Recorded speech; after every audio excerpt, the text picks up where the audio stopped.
دوستوں اور بھائیوں، انسان کی نجات، اس کی حیات، اس کی کامیابی اسی میں ہے کہ رسول اللہ صلی اللہ علیہ وسلم کی بات کو مانیں اور آپ کے طریقوں پر چلیں، آپ کے دین و شریعت پر چلے، تو پھر اللہ جل شانہ اس کی بھی زندگی بنائیں گے، امت کی بھی زندگی بنائیں گے، انسانیت کی بھی زندگی بنائیں گے۔ رسول اللہ صلی اللہ علیہ وسلم زندگی گزارنے کا ایک طریقہ لائے ہیں اور فرمایا افشوا السلام۔ زندگی گزارنے کے اصول کیا بتائے؟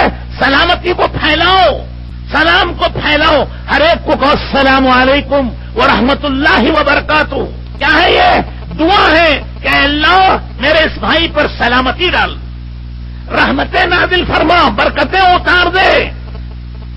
کتنی عظیم دعا ہے، کتنی بڑی دعا ہے۔ اسی لیے رسول اللہ صلی اللہ علیہ وسلم گھر تشریف لے جاتے، بیویوں کو سلام کرتے، بچوں کو سلام کرتے، غلاموں کو سلام کرتے، ہر ایک کو سلام کرتے۔ یہ دعا ہے کہ اپنے بھائی کو، اپنے بیٹوں کو، اپنی بیوی کو، پوری امت کو دعا دو۔ پھر یہ سلامتی ہے، اسلام سلامتی کا پیغمبر ہے۔ جب اسلام آئے گا دنیا میں امن اور سلامتی آئے گی۔ مسلمان کی شان بتائی، مسلمان کون ہے؟ من سلم المسلمون من لسانہ و یدہ، اس کے ہاتھ سے اور زبان سے وہ کسی کو تکلیف نہیں دیتا ہے۔ تکلیف تو جانور دیتے ہیں، گدھا لات مارتا ہے، کتا کاٹ لیتا ہے، سانپ کاٹ لیتا ہے، بچھو ڈنک مارتا ہے، یہ جانور ہیں۔ مسلمان وہ کسی کو تکلیف نہیں دیتا ہے، وہ سلامتی کا پیغمبر ہے، وہ امن کا پیغمبر ہے، دنیا میں امن اور سلامتی پھیلانے کے لیے آیا ہے۔ فرمایا افشوا السلام واطعموا الطعام، کھانا کھلاؤ، بھوکے کو کھانا کھلاؤ، پیاسے کو پانی پلاؤ، ننگے کو کپڑا پہناؤ، حاجت مند کی حاجت پوری کرو، بیمار کی دوا کرو، ضرورت مند کی ضرورت پوری کرو، سب کے کام آؤ۔ مسلمان بھوکا ہے، مسلمان کو کھلاؤ، غیر مسلم بھوکا ہے، غیر مسلم کو کھلاؤ، جانور بھوکا ہے، جانور کو کھلاؤ۔ یہ سب کے کام آئے، ہم سب کے ہیں، سب ہمارے ہیں، ہمارا کوئی دشمن نہیں، ہمارا دشمن تو شیطان ہے۔ ہم سب مل کے دشمنی کریں گے شیطان سے، باقی انسان یہ سب بھائی بھائی ہیں۔ کونوا عباد اللہ اخوانا، اے اللہ کے بندو بھائی بھائی بن کے جیو۔ تمام انسان حضرت آدم علیہ السلام نبی کی اولاد ہیں، اور یہ تمام انسان حضرت محمد الرسول اللہ صلی اللہ علیہ وسلم کی امت میں ہیں، اور تمام انسانوں سے اللہ کو پیار ہے۔ الخلق عیال اللہ، تمام مخلوق اللہ کا خاندان، اللہ کا کنبہ ہے۔ جو ان سے محبت کرے گا، جو ان پر احسان کرے گا، اللہ اس سے محبت کریں گے۔ اطعموا الطعام وصلوا الارحام، رشتے ناتوں کو جوڑو، آپس میں جھگڑے مت کرو، بات بات پر لڑائی مت کرو، بات مت چھوڑو، بلکہ سب مل کر رہو، پیار سے رہو۔ قیامت کے دن یہ رشتہ داری اللہ کا عرش کا پایا پکڑ کر کھڑی ہوگی، کہیں گے اے اللہ جس نے رشتے ناتوں کو جوڑا ہے تو اسے جنت اور رحمت سے جوڑ دے، اور پھر کہیں گے اے اللہ جس نے رشتے ناتے توڑے ہیں اسے تو اپنی جنت اور رحمت سے ہٹا دے۔ تھوڑی تھوڑی بات پر جھگڑ لیتے ہیں، فساد ہو جاتا ہے، بات چھوڑ دیتے ہیں، برسوں بات نہیں ہوتی۔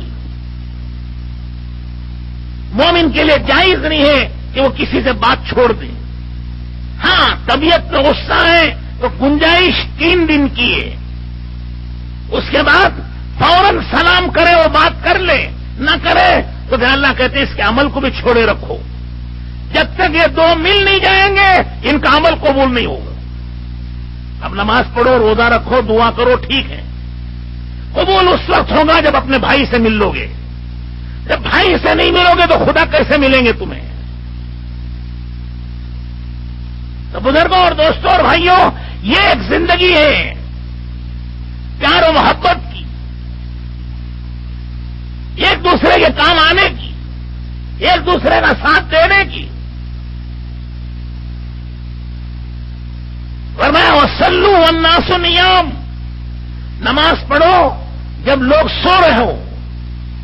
رات 5 وقت کی نماز تو فرض ہے، اس میں کسی قسم کی گنجائش نہیں معافی کی، ہر حال میں پڑھیں گے، ہر وقت پڑھیں گے۔ یہ اس سے تو اللہ سے قریب ہوتے ہیں، اللہ اس کی دعاؤں کو قبول کرتے ہیں، اس کی مشکلوں کو آسان کرتے ہیں، اس کی حاجتوں کو پوری کرتے ہیں۔ اس کے علاوہ رات کو نماز پڑھو، جب دنیا میٹھی نیند سو رہی ہو تم اللہ کے سامنے کھڑے ہو کے قرآن پڑھ رہے ہو، یہ اللہ کو یہ ادا بہت پسند آتی ہے۔ اسی لیے حضور اکرم صلی اللہ علیہ وسلم پوری رات کبھی نماز میں کھڑے ہوتے تھے،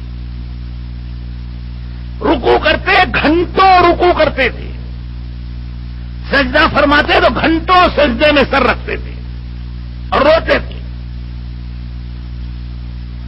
آپ صلی اللہ علیہ وسلم کی راتوں کی نمازیں اللہ اکبر، کھڑے ہیں نماز پڑھ رہے، سینے مبارک سے ایسی آواز آتی تھی جیسے ہانڈی کے پکنے کی آواز آتی،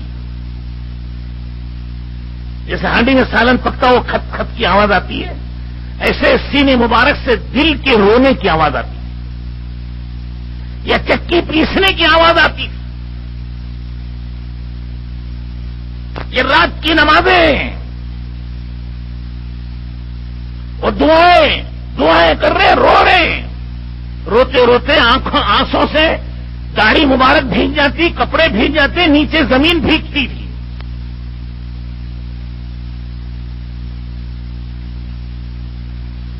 ان تعذبهم فإنهم عبادك وإن تغفر لهم فإنك أنت العزيز الحكيم۔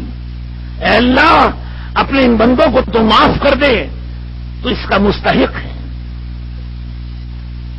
یہ تیرے بندے ہیں، اور اگر تو ان کو پکڑے تو تجھے اس کا بھی اختیار ہے، تو غالب ہے، تو شہنشاہ ہے، اس کو معاف کر دے۔